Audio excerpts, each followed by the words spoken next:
We're at that point in spring training where the development of new pitches is starting to trickle out, and I have my eye on 5 things that I've seen so far which intrigue me for the 2024 season. The first tweak that I'm keeping my eye on is Grayson Rodriguez adding a 2-seam fastball. He's already got some heightened pressure on him thanks to the injury to Kyle Bradish.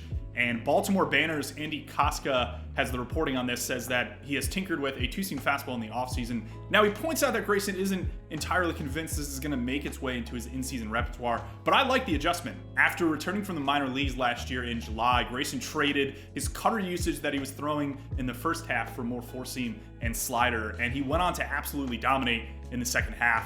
And if you look at a movement plot of what he throws, there is a pretty good amount of separation between his 4-seam changeup, curveball, and slider. Now, the line between the 2-seam fastball and a sinker could get a little odd. My opinion is that 2-seams generally have more lift and more arm side run, whereas the emphasis with a sinker is simply to have more drop. The lines get blurred. For the most part, I think they're very similar pitches.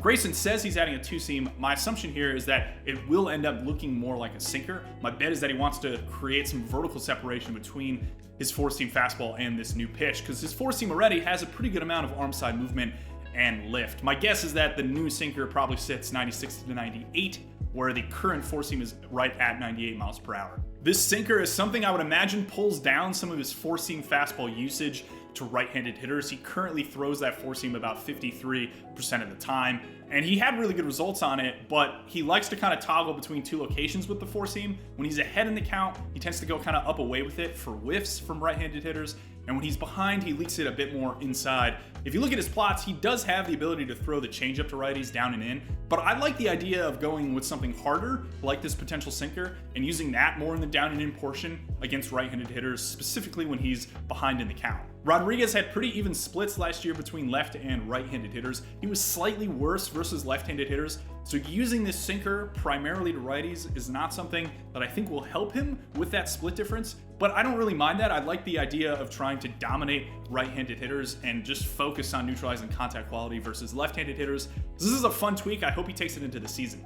Tarik Skubal is next. He's been popular this offseason because of the really aggressive projections for him and the fantastic second half he had last season. Evan Petzold of the Detroit Free Press tweeted that Skubal is working on his slider and curveball while maintaining his fastball and changeup. His slider was his primary pitch to left-handed hitters last season, throwing it more than his fastball in a lot of counts, and it dominated. He had really good results with it. He was able to keep it down away. He also used the pitch versus right-handed hitters, but it was his third offering behind his 4-seam fastball and changeup, and the results weren't as great. It kind of allowed the most slug in his repertoire versus right-handed hitters last season. Skubal slider is what you call a gyro slider, which means it really doesn't have a lot of side-to-side movement. It kind of just spins like a bullet out of his hand on his way to the plate. Generally, those pitches with less side-to-side are a bit easier to control, but the key with them is that you have to throw them hard. There's this old saying that any slider above 85 is good, and that's probably the minimum velocity you want this kind of pitch to have for it to grade out well in a stuff model. Skubal's is up at 87 to 88 miles per hour, so it works pretty well. This does, however, make me wonder what he's going to tweak with it. I think he could go towards more of a sweeper. His fastball profile generally suggests that he'd be able to throw a bigger sweeper. It would probably be really good. It's just that sweepers in general aren't as good versus opposite-handed hitters.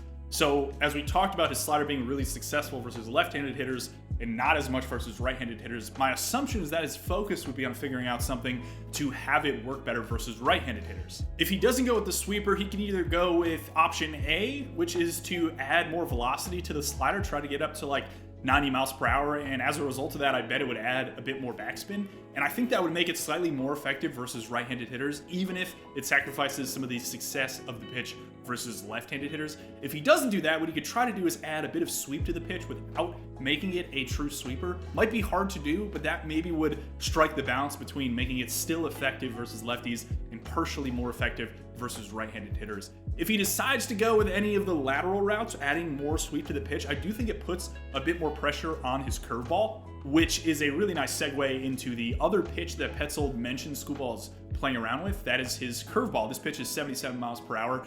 The problem is that it's a 20 mile per hour gap to his 4-seam fastball. I don't really view it as much more than a pure strike stealer. So early count, a pitch for him to kind of throw high and let it break into the top of the zone and try to steal some strikes. If he actually wants to convert this into a pitch that he uses, say more than 10% of the time, uses it deep count when he's even and has more confidence in the offering, I think the answer here is as simple as just trying to throw the pitch harder and shortening some of that gap, even sacrificing some of the movement, just making it a better pitch overall from a stuff perspective may give him more reason to use it and non-early counts. So the slider here is the pitch I'm more focused on, purely because I think there are a couple options with it, adding the velocity and backspin, going to a full sweeper, or maybe just tweaking it slightly from an execution standpoint to have slightly more lateral break without getting fully out to a sweeper. With the curveball, I think it's as simple, as I said, of just throwing it harder.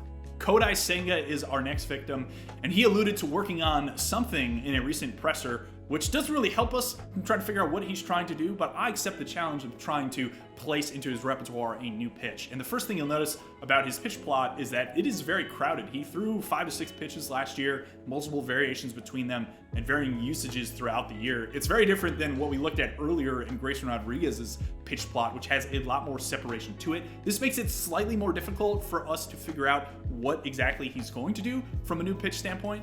The first thought that jumps to mind for me is just for Senga to add some kind of sinker. I know I've hit on this twice already in this video, but I do think it's relevant with Senga because among pitches he threw more than 6% of the time last season, his four-seam fastball allowed the most slug in his repertoire. And oftentimes, if you don't believe something like that, you could just take a look at how the pitcher used the pitch throughout the course of the season. And you see on this chart that it progressively decreased throughout the year. And as he did that, he actually got better. A sinker also makes sense because his four-seam fastball quality changed a lot based on the handedness of hitter he was facing. Versus right-handed hitters, it kind of got killed, and versus left-handed hitters, it's actually a slightly more effective offering. This is partially because he kind of cuts the ball and has ride to it. That profile generally works versus the opposite handedness. So fitting in something from a contact quality standpoint versus right-handed hitters, I think work better, especially when he's behind the count. He can still preserve some of the fastball usage and use it up for whiffs, but I think that sinker would allow him to get something to have contact on the ground that is weak and not have to rely on that four-seam fastball, especially when he's behind in the count. If he doesn't go with a sinker, I think he could be playing with a pitch that's currently in his repertoire. Maybe he's going to 2 splitters, potentially 2 orientations, which is something that Shohei Ohtani does and a lot of other guys in NPB do. There's also the idea of a sweeper, which he threw last year. It just got crushed early and then he toggled down on usage. So maybe he's playing with that pitch and gaining more confidence. We will see with this one. I love that it's ambiguous and he told us something, but my guess is that it's a sinker.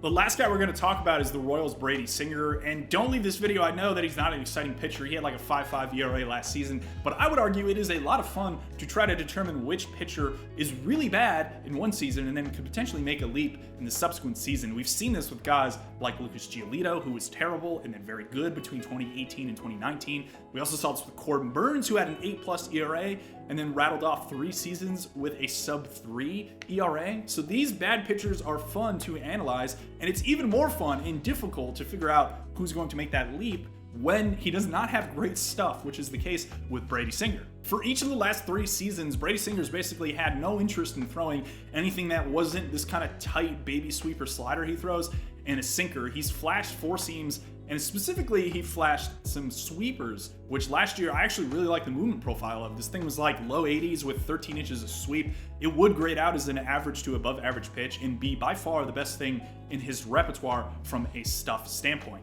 That's why I liked that there was a report in MLB.com Singer was working on both his 4-seam and his sweeper. The 4-seam I'm not totally convinced is ever going to be a great pitch. He's just not the kind of guy that's going to be able to ride the ball from a low slot, but he's reasonable in terms of locations, so I think it's totally fine to bring in a pitch that's slightly below average and just make sure you focus it up and in or up generally purely versus left-handed hitters. That could work, it's fine. The sweeper I'm much more intrigued by. Throw this thing 30% plus of the time versus right-handed hitters specifically. You could keep the older slider in there, use it in a dual slider approach way that the Yankees do with a ton of their guys, and all of a sudden you now have 2-pitch Brady Singer who is throwing fastball in short slider 93 or 4% of the time, and now he's a 4-pitch guy with weapons versus each handedness of hitter.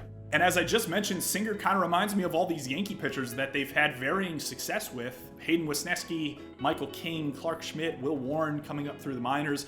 All these guys generally have more of a proficiency to throw some kind of sinker.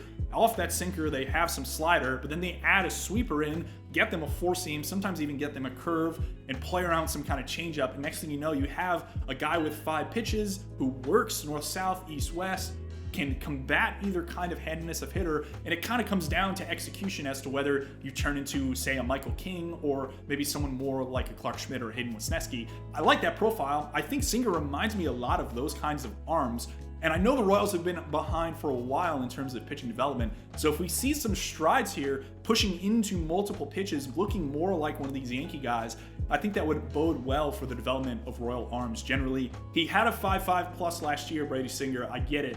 But I'm going super deep on this sleeper here and thinking that maybe he can correct to being more about league average with his stuff.